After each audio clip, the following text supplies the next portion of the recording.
Bienvenue sur Wakalingo. Aujourd'hui, nous allons apprendre comment saluer et remercier en Wolof. Des phrases simples mais essentielles dans la vie au quotidien. Alors, nous allons voir le sens littéral et le sens courant. Allez, on commence. Premièrement, nous avons la phrase ici Naka nga def. Naka nga def qui est composé de Naka qui est ici comment, nga, tu et def. Alors, si on traduit selon le contexte, c'est comment ça va, comment tu vas. Mais littéralement, ça va donner naga, naka du moins, comment, ga, tu, def, fait. Donc, comment tu fais. Comment tu fais et comment tu as fait. Donc, si on comprend dans le sens général, ou bien dans le sens littéral, ça va donner comment tu as fait.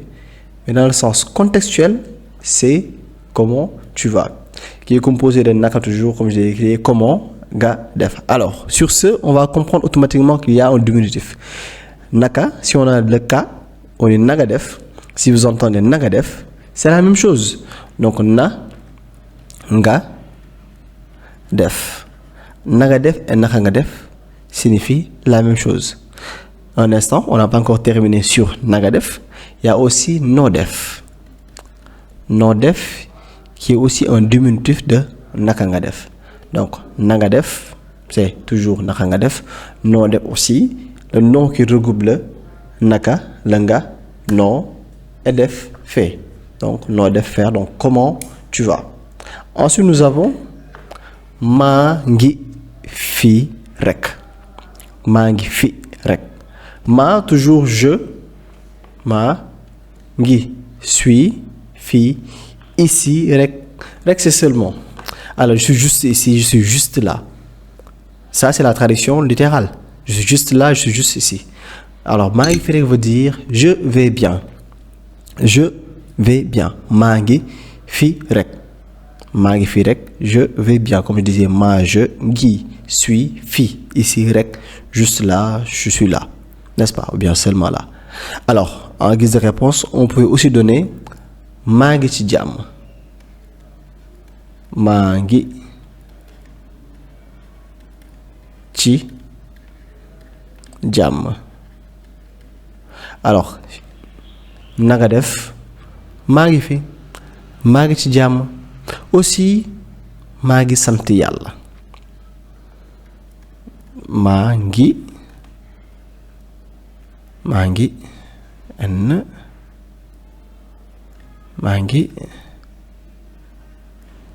sant yàlla.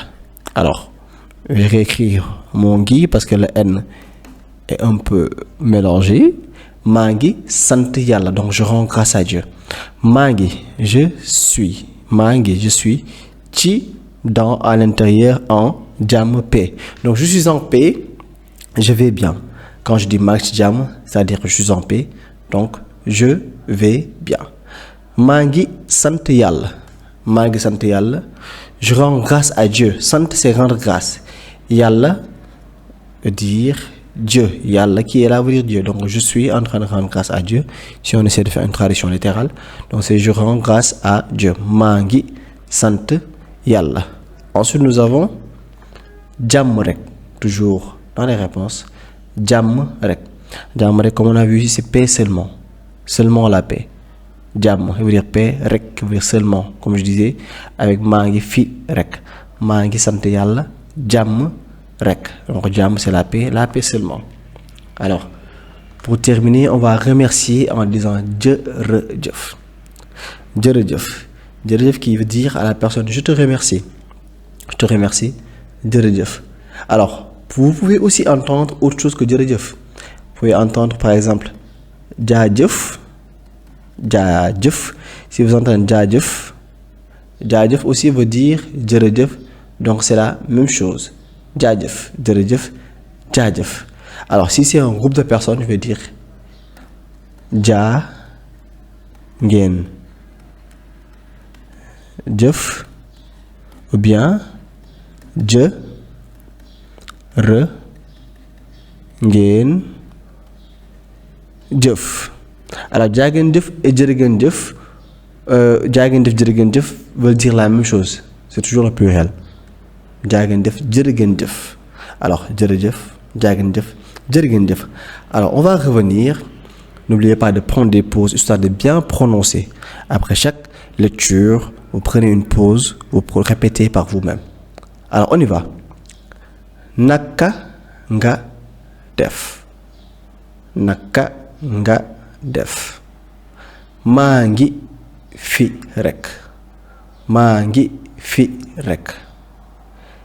Jàmm rek. Jàmm rek. Jërëjëf. Jërëjëf. Alors nous allons revenir essayer de faire une lecture beaucoup plus rapide. Naka nga def. Maa ngi fi rek. Jàmm rek. Jërëjëf. Alors ba beneen yoon maintenant. Ba beneen yoon qui va dire au revoir. Ba beneen yoon. Alors si on décortique ba beneen yoon, ici nous avons ba c'est jusqu'à, beneen c'est autre et yoon veut dire chemin. Yoon veut dire chemin. Alors ba beneen yoon a un autre chemin si on essaie de traduire littéralement. Ba beneen yoon a un autre chemin. Donc dans le contexte, à la prochaine. À la prochaine, à une autre fois, à notre revoyure. Ba beneen yoon. Ba beneen yoon. Comme vous pouvez dire ba ci kanam pour dire à tout à l'heure aussi. Ba ci kanam. Encore une fois de plus, une dernière lecture de tous les mots, phrases ou expressions que nous avons ici. Naka nga def. Maa ngi fi rek. Jàmm rek. Jërëjëf. Ba beneen yoon. Voilà, vous savez maintenant comment saluer et remercier en wolof. Pratiquez ces phrases tous les jours et vous verrez que les Sénégalais seront ravis de votre effort. Si cette vidéo vous a aidé, mettez un pouce bleu, n'oubliez pas de vous abonner et partager avec vos amis. On se retrouve à très bientôt avec d'autres vidéos.